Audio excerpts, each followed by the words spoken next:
Ito panahon natin yung kamatis dito na ano. Ayun pagka tag-araw. Maganda kapag halimbawa mayroon sa atin na tagas na tubo, yung katulad ng ganyan no. Kita nyo yun. Oh, may tagas yung yung tubo. Kasi yun hinigpitan na. Talagang hindi makuwan ang tagas pa rin. Kasi hindi kasi align yung pagkakabit ng tubo. Kaya ngayon kahit higpitan mo lang higpitan yun, talagang may tagas siya. Okay din naman dahil kasi kahit paano yung ito naman tubig na yan para yan doon sa mga pandilig na itong mga puno dito. Yan nakapandilig niya kaya kahit ganyang may tagas okay din. Kaya ngayon ang ginawa dito pagka ganyan katulad may mga kamatis dito kasi na nakikita dyan sa may paigahan dyan, ang daming kamatis. Ngayon ang pagka ganyan may mga tagas yan, di na itinatanim yung mga kamatis, hindi na nga naman kailangan magdilig. Itong isang diskarte na para hindi na tayo masyadong magdilig ng ating mga halaman. Halimbawa kung meron tayong tubo na kuwantya may tagas, doon na natin itanim. O kaya naman gusto mo natin tayo na may pera ay maglinya tayo ng tubo doon sa ating mga tanim. Tapos ang gawin natin yung tubo, butasan natin ng maliliit lang, kumbagang tutulo-tulo. Yan, parang ganyan no. Ito malakas pa yung tulo niyan pero kung gagawa tayo yung mahina din, yung kang papatak-patak lang. Ayun ginagamit naman yung kapag yun ang tag-araw. Dahil kasi pagka tag-araw minsan hindi na tayo nakakapagtanim dahil sa problema nga yan ng walang tubig. Lalo na kung medyo maluwang-luwang yung ating taniman, ito yung isang diskarte na yung kabitan na lang natin ng tubo. Kasi kapag may tubo, patak-patak niya, hindi na tayo magdidilig na makakatipid. Ayun naman gagamitin lang natin kapag yun tag-ulan. Pero pagka naman yung pagka tag-araw gagamitin natin. Pero pagka tag-ulan, di okay na ligpitan na natin. May nabibili naman yung gang tubo na nai-rolyo. Madaling i-rolyo, yung kulay itim, may nabibiling ganyan, yun isa dyan pang garden. Dahil kasi kung halimbawa naman hahayaan natin siyempre mahaba rin mga panahon yung yung tag-ulan na hindi naman natin magagamit magagatulang yun.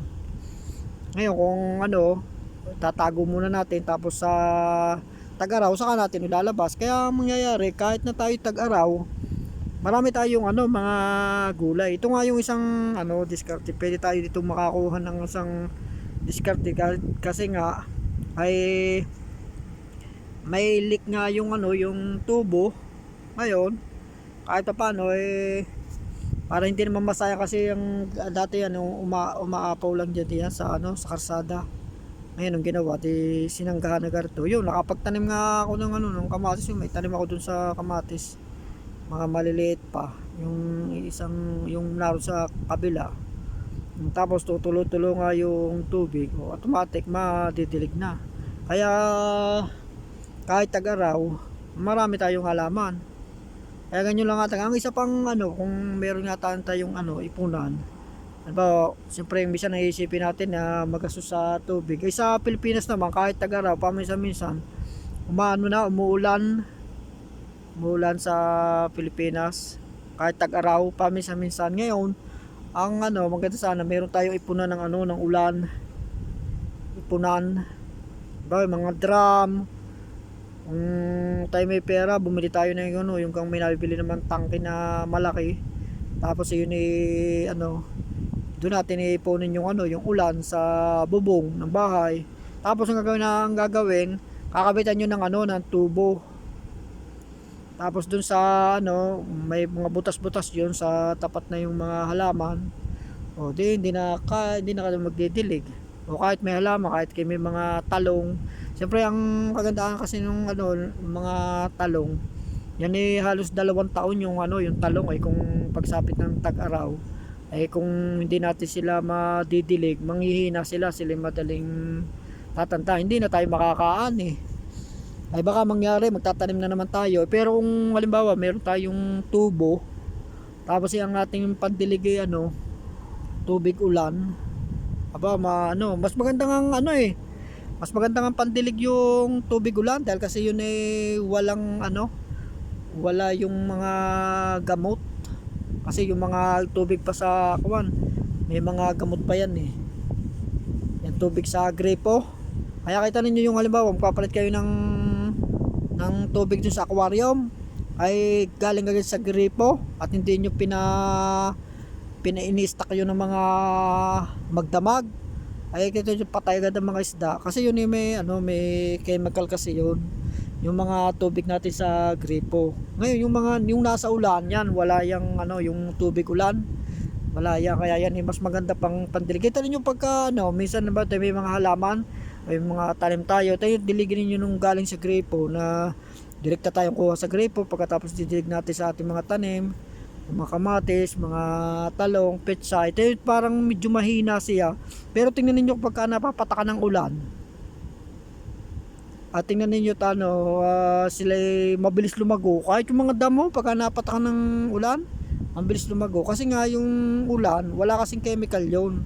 Talagang pure na natural. Hindi gaya na yung sa gripo, bagamat galing sa ilalim ng lupa yan nilalagyan ng chemical, ng gamot para siyempre ang iniisip mo baka may mga bacteria diyan o kaya virus, kaya nilalagyan ng chemical para pagka nainom ng tao hindi naman siya magkakasakit.